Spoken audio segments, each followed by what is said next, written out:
Regina, Mater misericordiae, vita dulcedo, estes nostra salve. The Lord be with you. A reading from the Holy Gospel according to Luke. Jesus said to his disciples, "Be merciful, just as your Father is merciful. Stop judging and you will not be judged. Stop condemning and you will not be condemned. Forgive and you will be forgiven. Give and gifts will be given you. Good measure, packed together, shaken down and overflowing, will be poured into your lap. For the measure with which you measure will in return be measured to you." The Gospel of the Lord.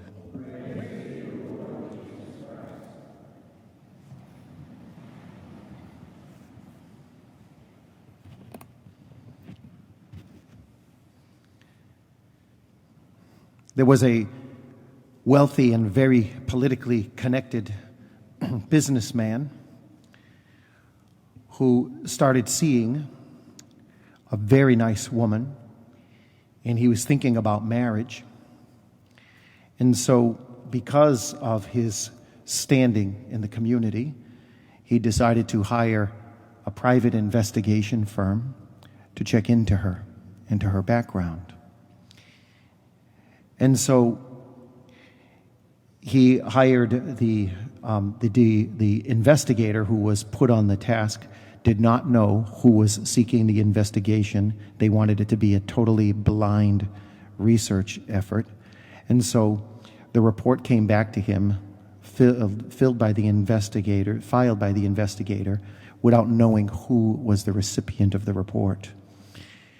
And when this man read the report, he was very surprised that the investigator's report said, "This is a woman of stellar character and beyond reproach, impressive in all ways.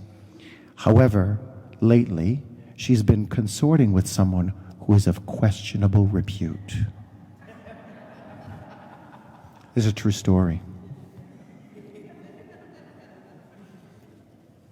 Those of you who are sleeping did not get that, I know. Front row, right here. So when Jesus says, "Stop judging," there's something to that. On the other hand, instead of judging, you look at a guy like Daniel from our first reading today. If you know your scriptures, you know that Daniel was like a man of outstanding character and holiness. And one of the things I found remarkable about this reading is Daniel is saying this prayer, but if you notice, when he's talking about people sinning, he's not saying, "Yeah, those people are sinning, Lord." He's saying, "We have sinned. We have done evil. We have been wicked." He includes himself in everything because he understands that he can't judge. And God, in his wisdom, knows Daniel through and through. And although we understand him to be a righteous man, there may be some hidden things that him and God know about. And yet, at the same time, he uses this word "we" in seeking God's mercy and in admitting sin, because he understands that sin has a community fallout.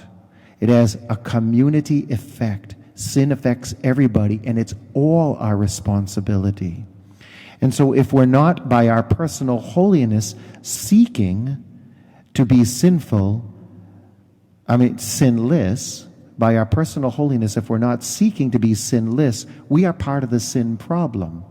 And at the same time, even if I am making my effort, to a degree, the sin of my brother or sister is also part of my responsibility, because this is my brother or sister.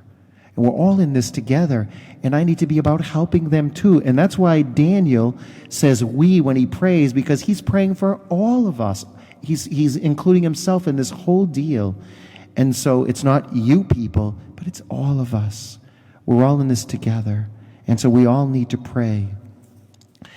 This type of mercy and seeking God's mercy, okay, is vital in seeing ourselves in a communal effort here.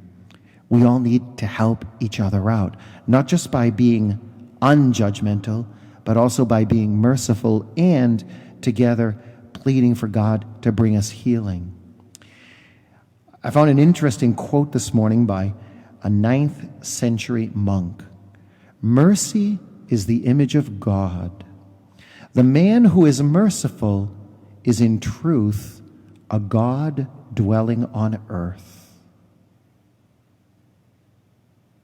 And that's not because that what that monk is talking about is that that person is God, but he is reflecting who God is on earth.